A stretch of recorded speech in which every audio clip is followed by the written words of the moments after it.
मित्रों नमस्कार। पहले चरण का चुनाव संपन्न हो चुका है और इस चरण में 2019 वाला जो लोकसभा चुनाव हुआ था उससे अपेक्षाकृत कम मतदान हुआ है। हालांकि यह 2 से 3% ही ओवरऑल कमी नजर आ रही है, पर 2019 से कम है, इस बात में कोई संदेह नहीं है। और तमाम न्यूज़ चैनल और चुनाव के विशेषज्ञ अपने अपने विश्लेषण करने में लग गए हैं और चुनावी सर्वे के नाम पर एक बड़ा धंधा जो मीडिया बाजार में उपलब्ध है उसका भरपूर दोहन किया जा रहा है कि किसको फायदा हुआ, किसको नुकसान हुआ। और तमाम सेफोलॉजिस्ट अपनी विशेषज्ञता की सेवा उपलब्ध करा रहे हैं, मतलब अपनी राय देकर ही जो पैसा बनाते हैं वह बना रहे हैं और तमाम तरह के आंकड़े पब्लिश किए जा रहे हैं।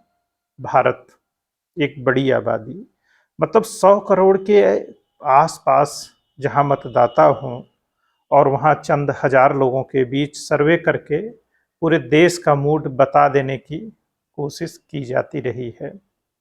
और तमाम मीडिया सर्वे पहले भी गलत हुए हैं, अब भी गलत हो रहे हैं और आगे भी गलत होते रहेंगे, क्योंकि एक छोटे देश में जहाँ पर जनसंख्या बहुत कम होती है, लोगों के सोचने और व्यवहार करने के तरीके का जो पैटर्न होता है वह लगभग एक जैसा होता है।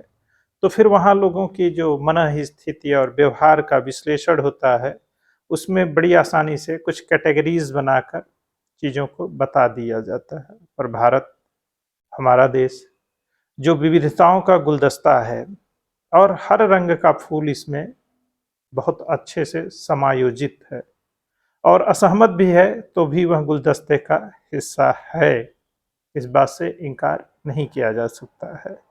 और हम भारत के लोग काहे बगाहे, जाने अनजाने, या यूं कहें कि अपनी आदत बस इस विविधता को स्वीकार भी करते हैं। बहुत सी सहमति असहमति, नारेबाजी और पब्लिक में स्टेटमेंट देने की जो एक लगातार कोशिश चलती रहती है, उसके बाद भी हम लोग एक राष्ट्र के रूप में इसकी जो विविधता है इसके साथ बने हुए हैं और वह चीज़ें लगातार चल रही है। हमारी जातीय पहचान है, हमारी धार्मिक पहचान है, हमारी क्षेत्रीय पहचान है और जातियों में भी किस क्षेत्र की जाति है और वह किस तरह का व्यवहार करेगी ये भी अलग अलग है। तो ऐसे में कौन सा मतदाता समूह वोट देने कब गया, नहीं गया, क्यों नहीं गया, यह भी बहुत बड़ा खेल हो जाता है। और हमारे यहाँ चुनाव में मतदाता समूह कभी कभी वोट न देकर अपने प्रत्याशी के खिलाफ जनमत तैयार कर देता है। मतलब जब वह वोट देता है तो अपने ही प्रत्याशी को वोट देता है, चाहे वह दलीय आस्था हो, जातीय आस्था हो या फिर धार्मिक आस्था हो। और जब उसे कोई विकल्प नहीं समझ में आता है तो वह किसी और को वोट देने के बजाय वोट ही नहीं देता है। तो उसकी जो दलीय चेतना और जातीय चेतना और धार्मिक चेतना वाले जो व्यक्ति होते हैं वह खुद ही चुनाव हार जाते हैं।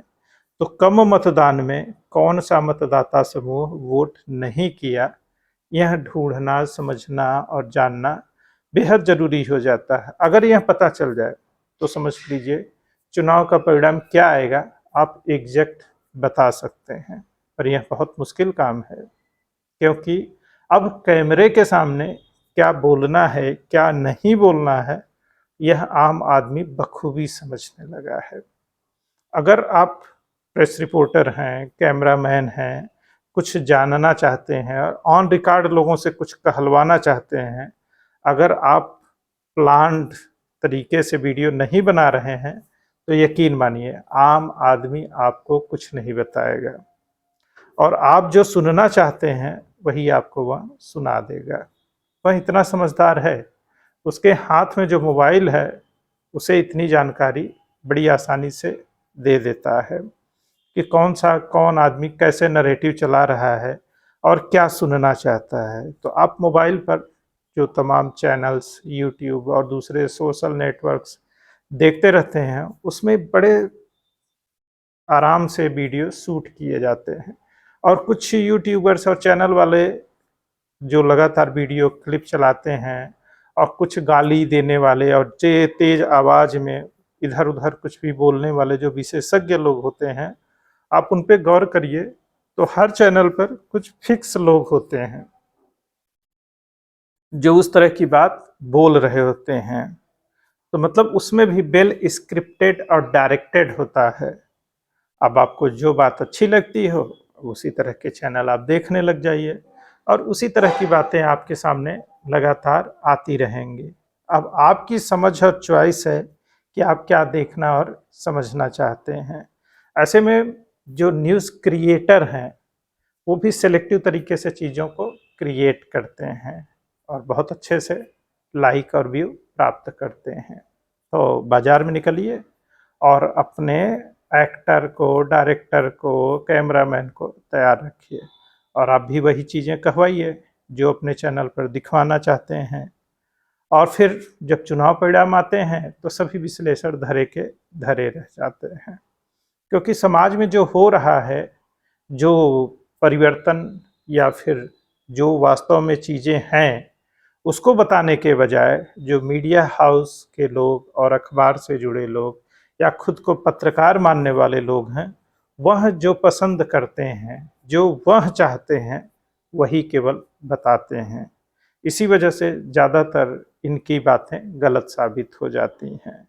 तो इसी से बचने की ज़रूरत है, क्योंकि तब आप पत्रकार नहीं, आप पैरोकार हो जाते हैं। आप किसी खास पक्ष में नैरेटिव बना रहे होते हैं और 10-20 लोगों का जो एक ग्रुप है वह एक दूसरे को मदद कर रहा होता है। और देखिए लगातार वही आदमी उन चैनल्स पर आते रहते हैं और एक ही बात को वह बार बार कहते रहते हैं। उसमें कुछ भी नयापन नहीं होता है, वह सिर्फ उसी एजेंडे को सेट कर रहे होते हैं जो उन्हें पसंद होता है। अब बड़े यूट्यूबर्स को देखिए जो कभी बड़े पत्रकार हुआ करते थे, अब यूट्यूब पर भी वह वही बात कर रहे हैं जो उन्हें पसंद है, जो वह चाहते हैं।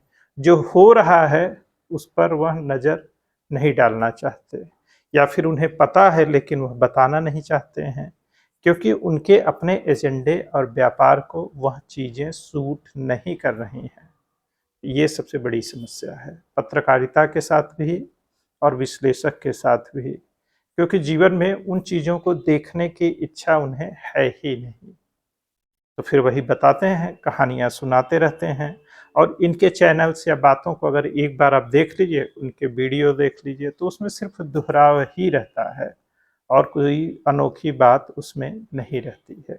अब पहले चरण के चुनाव को लीजिए, समर्थक विरोधी, मोदी के समर्थक और मोदी के विरोधी। मतलब देश में दो ही तरीके का विमर्श है, या तो आप मोदी के समर्थक हैं या मोदी के विरोधी हैं। अब बड़े भारत की बड़ी आबादी, तो विरोध में भी एक बड़ी संख्या है और समर्थन में भी मानी हुई बात है। ऐसा पहला गैर कांग्रेसी आदमी जो 2014 में अपने बल पर पूर्ण बहुमत में सरकार बना रहा है, वह भी एक बार नहीं, 2019 में वह रिपीट करता है और 2024 में वह 400 पार के नारे देता है कि सरकार बनने में तो संदेह नहीं है, पर टारगेट हम बड़ा सेट कर रहे हैं। ऐसे में समर्थक और विरोधी दोनों लामबंद हो रहे हैं और कई बार तो यह होता है कि जो समर्थक हैं वो पूरी तरह से आश्वस्त हो चुके हैं कि वह चुनाव जीत रहे हैं और विरोधी भी आश्वस्त हो चुके हैं कि मोदी का कुछ नहीं कर सकते हम। वह भी हैरान परेशान हैं कि मोदी से हम लड़ सकने में नाकाम हैं और दोनों तरफ के मतदाता सुस्त हो गए हैं। दोनों को वोट डालने की इच्छा नहीं है, दोनों को रिजल्ट पता है और यहीं पर धोखा हो जाता है। मान लीजिए समर्थक बड़ी संख्या में सुस्त पड़ गए, वोट देने नहीं गए और विरोधी वोट दे दिए, तो परिणाम क्या होगा? और फिर विरोधी थक हार कर अपनी जीत की कोई संभावना न देकर बड़ी संख्या में वोट नहीं देंगे तो अपेक्षित परिणाम ही होगा। तो जो वोट देने वाले मतदाता समूह हैं, वोटर हैं, उनकी थकान काफ़ी हद तक परिणाम को निर्धारित करेगी, करती है। यही यह विश्लेषण है। यह जो बात है कि मतदाता समूह के अंदर जो थकान है वह उन्हें पोलिंग बूथ पर नहीं ले जा रही है। ऐसे में अब पार्टियों की भूमिका, पन्ना प्रमुख की भूमिका, जो पोलिंग बूथ एजेंट हैं उनका रोल बहुत ही महत्वपूर्ण हो जाता है। तो संगठन के स्तर पर जो पार्टी पन्ना प्रमुख मतलब 20 से 25-50 मतदाता समूह को साध सके और अपने वोटर को वोटिंग सेंटर पर ले जा सके, वह चुनाव बड़ी आसानी से जीत लेता है। उसके पक्ष में माहौल हो या न हो, बस उसे अपना वोट डलवाना है और अपने लोगों को मतदान केंद्र पर ले जाना है। इस चुनाव की भी सफलता इसी बात पर काफ़ी हद तक निर्भर करेगी और पहले भी चुनाव में यही प्रबंधन सबसे ज़्यादा रोल निभाता रहा है। तो आप भी अगर अपनी पार्टी, व्यक्ति और विचारधारा को आगे बढ़ाना चाहते हैं, उसे निरंतर सत्ता में चाहते हैं, तो निकलिए घर से और वोट करिए।